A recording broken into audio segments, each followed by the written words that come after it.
Hello students, welcome back to one more lecture of organic chemistry. In the last lecture, we have discussed what is isomerism and what are isomers. So now we know isomers are the molecules with the same molecular formula but different physical and chemical properties. So let's classify the isomers once again. So as I told earlier, based on the bond connectivity, that means what? Do they have the same bond connectivity? We have to ask this question. Then no. If no is the answer, then what did you get them as? Structural isomers. The structural isomers are also known as constitutional isomers. Okay, constitutional isomers. So again, you know that these are further classified into chain isomers, positional isomers, etc.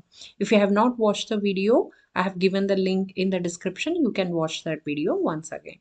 So now, if they have the same bond connectivity, right, then what do we call them as? We call them as stereoisomers. Stereoisomers. If they have same bond connectivity, then how come they are going to form different molecules? It's something to do with the carbon-carbon rotation or bond rotation. That means what? Can we rotate the bond, right, between atoms and get different structures? If the answer is no, that means you cannot rotate the bond between the atoms, right? Then we call these molecules as configurational isomers. Configurational isomers. Yeah, you can rotate the bonds and you will get different structures, means we call them as conformational isomers. You might not understand all these things at once because we need to understand them one after the other. Only then you can clearly make out the difference. Okay. Now, since you cannot rotate the bonds to form these molecules, right? So we are getting configurational isomers. So these are further classified as geometrical isomers, and optical isomers. Optical isomers or stereoisomers, either way. These geometrical isomers are further classified as, you can see it's going on and on, okay, but it's very simple, don't worry, okay. So the geometrical isomers are further classified as cis and trans isomers, and then E and Z isomers, and then syn-anti isomers. Yeah. And then what about optical isomers? These are further classified as enantiomers and diastereomers. Don't worry about all these things now, because in this video, let's focus on geometrical isomers and how they are configurational isomers in detail. Then in the next video, we will see what are optical isomers. What are geometrical isomers? The definition should start with the molecules with the same molecular formula, but the arrangement of the atoms is different in three-dimensional space. That's why these are also called as they have a difference in the spatial arrangement. What exactly it means? Let's take an example of an alkene molecule. The alkene molecules have carbon-carbon double bond when the carbon is attached to two different groups like hydrogen and fluorine. Say here also hydrogen and fluorine. The geometrical isomer of this molecule will have same bond connectivity, right? So this carbon is attached to hydrogen fluorine. This carbon is also attached to hydrogen and fluorine. But the arrangement in the three-dimensional space, it is different. How so? Look at this. Here, both hydrogens are on the same side. Here, hydrogens are on the opposite side. Now, can we rotate this carbon-carbon bond and interchange from this to this or this to this? No, it is forbidden. Why so? Because between carbon and carbon, there is a double bond. Whenever we have a double bond like this, there will be a sigma bond right, like this, which is formed from the head-on overlapping, and then there is a pi bond which is formed from the sideways overlapping. So due to this, there is a restricted rotation. We use the term here restricted, and the rotation is being restricted. Due to this restricted rotation, the geometrical isomerism is possible. So the geometrical isomers are the type of stereoisomers where the atoms arrangement in the three-dimensional space, it is different, and this arises due to restricted rotation. We cannot convert this to this because of the carbon-carbon double bond. If you try to rotate this, the bond will break, so it is not feasible. So what is the relationship between these two molecules? This is also called as, whatever I have written here, this is also called as cis-trans isomerism. Cis-trans isomerism. So then what is cis-trans isomerism? In cis-trans isomerism, the carbon must be attached to two different groups like this, right? And if the identical groups are on the same side of the double bond, we call that molecule as cis, and the molecule where the identical groups, either you take with respect to fluorine or hydrogen, so they are on the opposite side, so we call them as trans. So these are cis-trans isomers. As we discussed earlier, the geometrical isomers are also called as configurational isomers because we are going to assign the configuration to the molecules. In this case, the configurations are cis-trans. That means what? For this molecule, you see the geometrical isomer is this. What you have to do is interchange the groups at one carbon. So you're going to get its geometrical isomer. But what is what? So this molecule is a cis molecule. So that is the configuration of this molecule. So we call this as cis because the identical groups are on the same side. What about here? The configuration is a trans. So because we use these configurations, so we call them as configurational isomers. And these cis and trans terms can be used in the UPAC nomenclature. In fact, they are used as prefix. For example, the UPAC name of this molecule is, you see, there are 4 carbons. Therefore, you're going to call this as 2-butene as the double bond is at the second position. If you write only this much, right? So it's not the complete name because you see this is also 2-butene molecule. Both are 2-butene, but some of their physical properties will be different, right? Say for example, the boiling point or the dipole moment. So in that case, it's always better to use this configuration. So here it is cis 2-butene and here it is a trans 2-butene. So that is the application of these geometrical isomers. Now, will only alkenes exhibit cis-trans isomerism? No. There are many other molecules which exhibit cis-trans isomers. I have written some molecules here. Now we have to do cis-trans isomer for these molecules.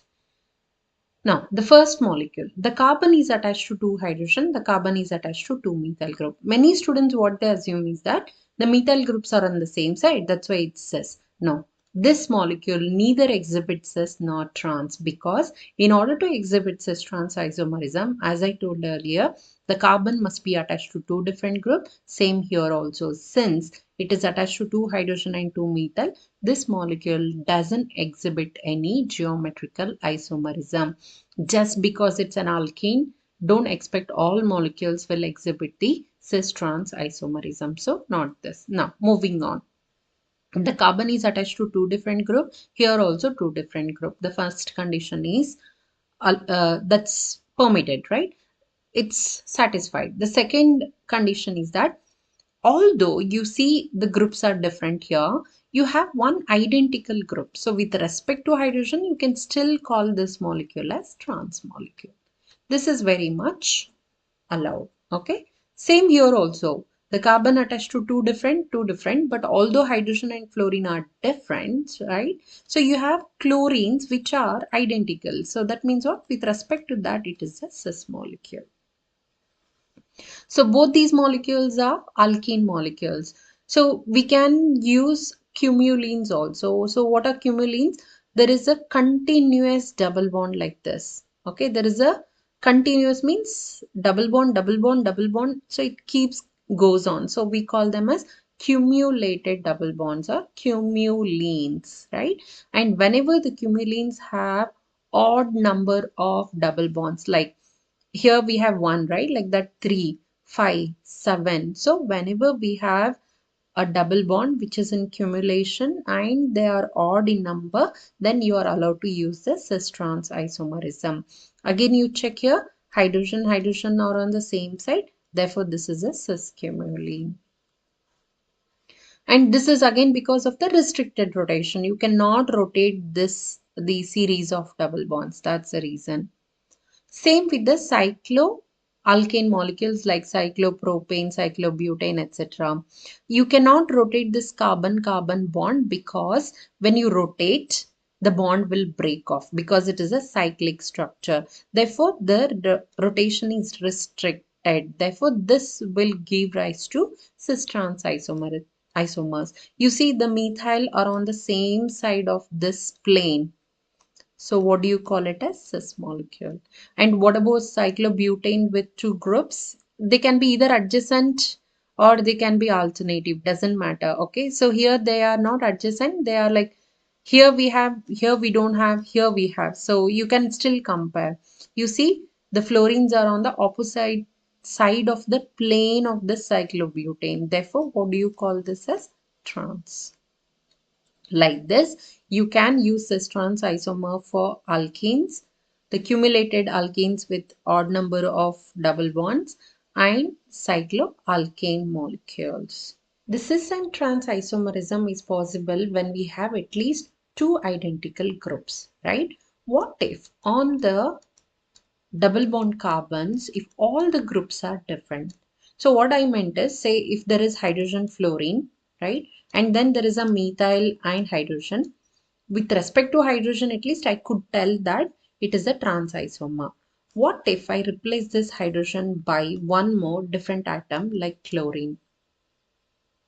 You see all four different atoms or groups we have on the carbon-carbon double bond.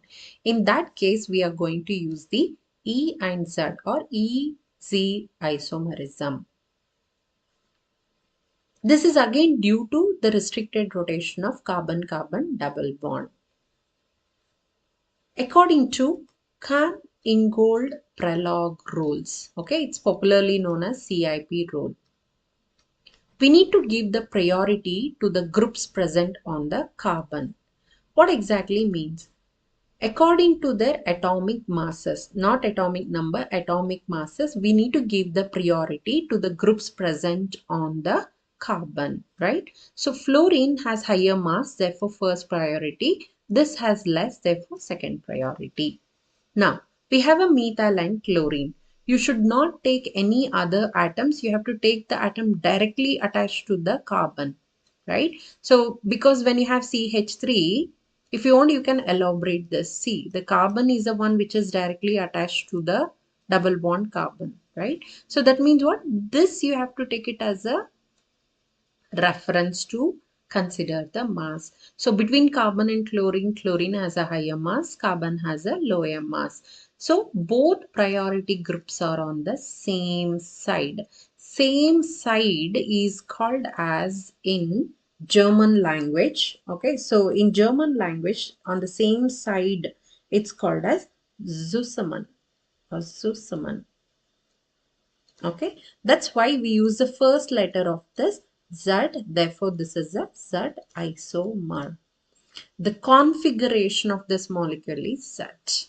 Okay, so if you have to write its geometrical isomer, what do you mean by geometrical isomer? They have the same molecular formula, but the groups are differently arranged in the space like this. You just have to interchange two groups only.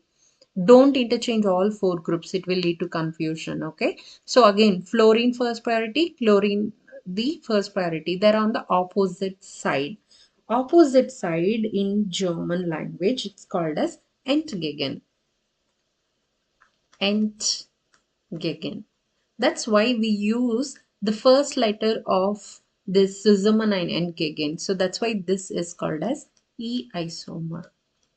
The configuration of this molecule is E. Now I'm going to write few more molecules with respect to the EZ isomerism. You can assign the configuration.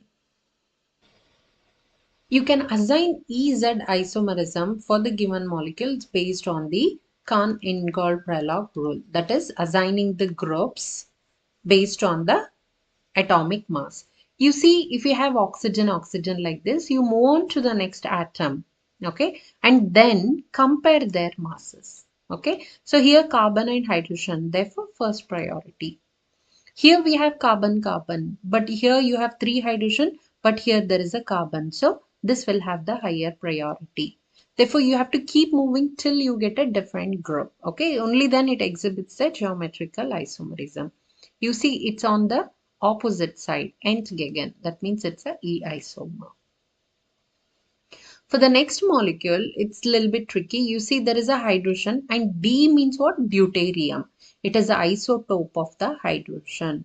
So the mass of hydrogen here we have 1, deuterium 2. Therefore, this will have higher priority. That's why we always go by the mass but not the number because they have the same atomic number. Here we have nitrogen, so you can ignore that part. So then we have oxygen. So higher priority. So higher priority groups are on the same side. That means it's Z. That is Susaman isomer. So this is how we do the EZ isomer. Of course, you can use this for cumulines and cyclic compounds as we did for cis-trans isomers. The last set of geometrical isomers are syn and anti-isomers. These are special type of isomers which are applicable for very few set of molecules like aldoxime, ketoxime, etc. So what are aldoxime? So let's discuss that first. So aldoxime is itself a different functional group, okay, where N is always attached to OH and the carbon, since it's an aldoxime, the carbon must be attached to hydrogen and then say methyl. If it is attached to hydrogen here and here, then we cannot use syn-anti. As I made it clear earlier, the carbon must be attached to 2 different groups. Now, there is a restricted rotation of carbon nitrogen double bond now, right? And nitrogen, since it is a trivalent here, there will be always a lone pair of electron like this. Now, how do you say whether it's syn or anti configured? Very simple for aldoxime. If H and OH, because these are always fixed, right? So if they're on the same side of the double bond, then we call it as syn aldoxime. If OH and H are on the opposite side like this, right? So then we are going to call this as anti-aldoxime. For aldoxime molecules, the OH and H will be always there in the molecule, right? If they're on the same side, syn. If they're on the opposite side, anti. For example, it can be even an aromatic molecule like this also. You see, there is N, then there is a OH. And depending on the position of the H, you see, they're on the same side.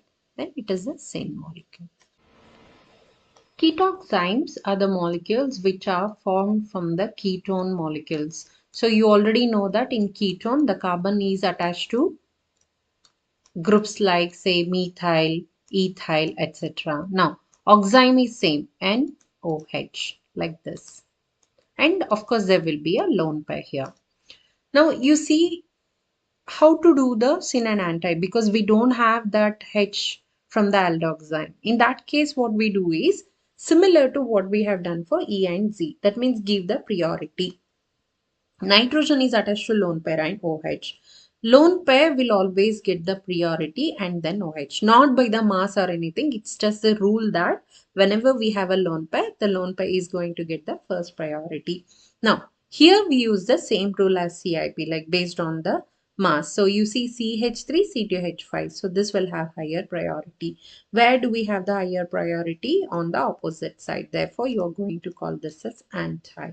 Okay, how to write its isomer? As I told you, you change the configuration at the carbon like this, CH3 C2H5.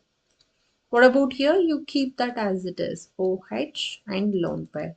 So lone pair gets a priority, this also gets priority, they're on the same side, therefore syn molecule. It's as simple as it is. Okay, so not just the carbon nitrogen, there are compounds which are also called as diazo compounds, where there is a nitrogen also. In that case, since nitrogen is a trivalent, you see it's attached to phenyl here and it is attached to phenyl here. What about the other side? There will be a lone pair like this.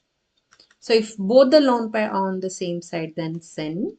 If it is on the opposite side like this, right? The pH is here, the pH is here like this. Then we are going to call this as anti. This is also possible, right?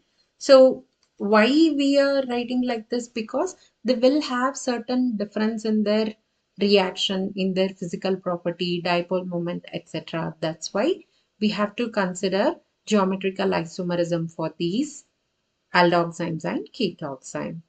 I hope I made geometrical isomerism clear to you, and if you still have any doubts, you can comment them in the comment section. Thank you for watching this video. In the next video, let's see what are optical isomers.